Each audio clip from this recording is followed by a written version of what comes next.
ಜಗಳದಿಂದ ಶುರುವಾದ ಮಾತು, ಇದು ಚಂದುಧ್ವನಿ. ರಾತ್ರಿ 9 ಗಂಟೆಯ ಪ್ರೀತಿಯ ಕತೆ ಕೇಳು ಮನಸ್ಸೆ. ಆ ಒಂದು ಪದ ಹುಡುಗನ ಮನಸ್ಸಿಗೆ ಸಾಕು. ಅವನು ಆ ಪದದ ಮೇಲೆ ಅರಮನೆ ಕಟ್ತಾನೆ. ನಾನು ಕೂಡ ಕಟ್ಟಲು ಶುರು ಮಾಡಿದೆ. ಆದರೆ ಮನಸ್ಸೆ, ಪ್ರೀತಿ ಯಾವತ್ತೂ ಹೀಗೆ ಸುಲಭವಾಗಿ ನಗುತ್ತಾ ಶುರುವಾಗೋದಿಲ್ಲ. ಮೊದಲ ಮಾತು ಅದು ಪ್ರೀತಿ ಆಗೋದಿಲ್ಲ.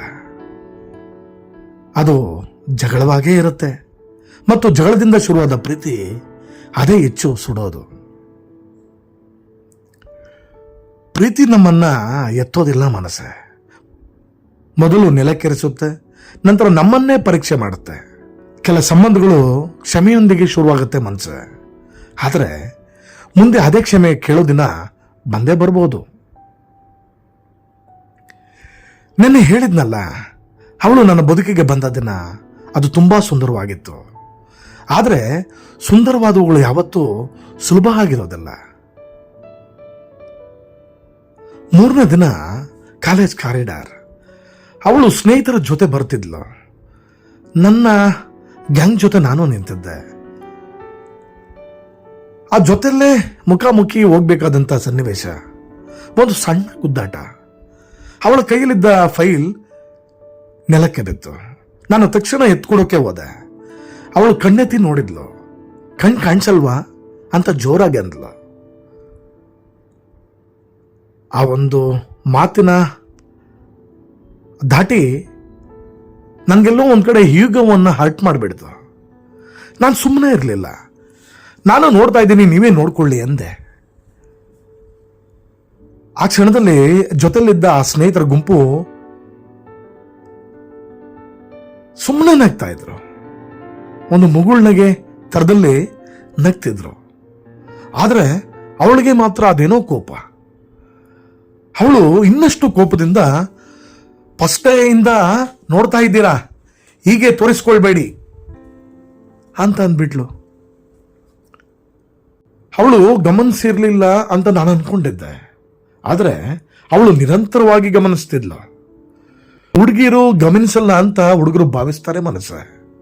ಆದರೆ ಅವರು ಎಲ್ಲವನ್ನೂ ನೋಡ್ತಾರೆ, ಮಾತಾಡೋ ಸಮಯ ಮಾತ್ರ ಕಾಯ್ತಾರೆ.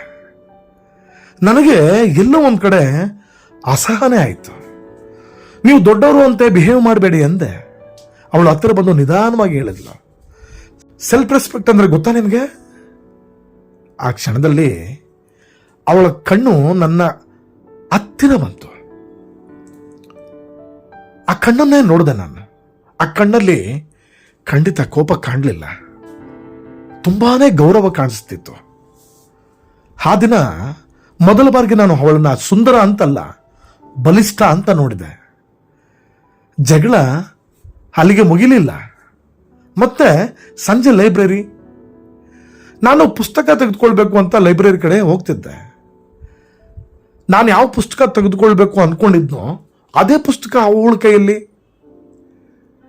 ಒಬ್ಬರ ಕೈ ಒಬ್ಬರಿಗೆ ತಾಗಿತ್ತು. ವಿಚಿತ್ರವಾಗಿ ನಾವಿಬ್ರು ಕೂಡ ಒಂದೇ ಕ್ಷಣದಲ್ಲಿ ಸಾರಿ ಅಂದೆವು. ಅವಳ ಸಣ್ಣ ನಗು ಮತ್ತೆ ನನ್ನ ಹೃದಯವನ್ನ ತಟ್ಟಿತು. ಮಾರ್ನಿಂಗ್ಗೆ ಓವರ್ ಆಯ್ತು, ಫರ್ಗೆಟ್ ಇಟ್ ಅನ್ಲು. ಆಗಂದ್ಬಿಟ್ಟು ಏನು ಸುಮ್ಮನೆ ಇರಲಿಲ್ಲ ಅವಳು. ನಗುತ್ತಾ ಅಂದ್ಲು, ನನ್ನನ್ನ ಅನುಕರಿಸಿ ಅಂದ್ಲು, ನನ್ನನ್ನು ನೋಡ್ತಾ ಅಂದ್ಲು. ಅವಳ ನಗುನಲ್ಲಿ ನನಗೇನೋ ಒಂದು ಸಮ್ಮತಿ ಕಾಣಿಸ್ತಿತ್ತು. ಜಗಳದ ಬೆಂಕಿಗೆ ಮಳೆ ಶುರುವಾಯಿತು. ಇಷ್ಟು ಸಾಕಲ್ಲ, ಎಲ್ಲ ಒಂದ್ ಕಡೆ ನನಗೆ ಒಳಗೆ ಶಿವ ಕುಣಿತಿದ್ದ. ಇಮ್ಮಿಡಿಯೇಟ್ ಆಗಿ ನನಗನ್ಸಿತ್ತು, ಹೆಸರು ಕೇಳ್ಬೇಡೋಣ ಅಂತ. ಏನ್ ಹೆಸರು ಅಂತ ಕೇಳಿದೆ.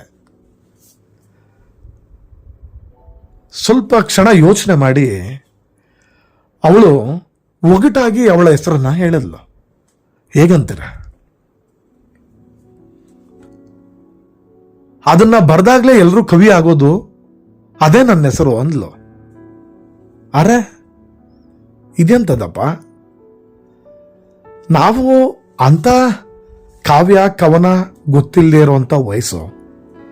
ಬಟ್ ಆದರೆ ಇನ್ನೊಂದೇನೆಂದರೆ, ಸ್ಕೂಲ್ ಲೈಫಿಂದಾನೂ ನನಗೆ ಬರೆಯುವಂಥ ಅಭ್ಯಾಸ ಇಲ್ಲ. ಒಂದು ಕಡೆ ಕವನಗಳನ್ನು ಬರೆಯುವಂಥದ್ದು, ಬರಹಗಳನ್ನ ಬರೆಯುವಂಥದ್ದು ಒಂದಷ್ಟು ರೂಢಿಯಲ್ಲಿದ್ದರಿಂದ ನನಗೆ ಗೊತ್ತಾಯಿತು. ನಾನು ಹೇಳಿದೆ, ಅದನ್ನು ಬರೆದೋರು ಕವಿ ಅಂದರೆ ಕೃತಿನ? ನಿನ್ನ ಹೆಸರು ಕೃತಿನ?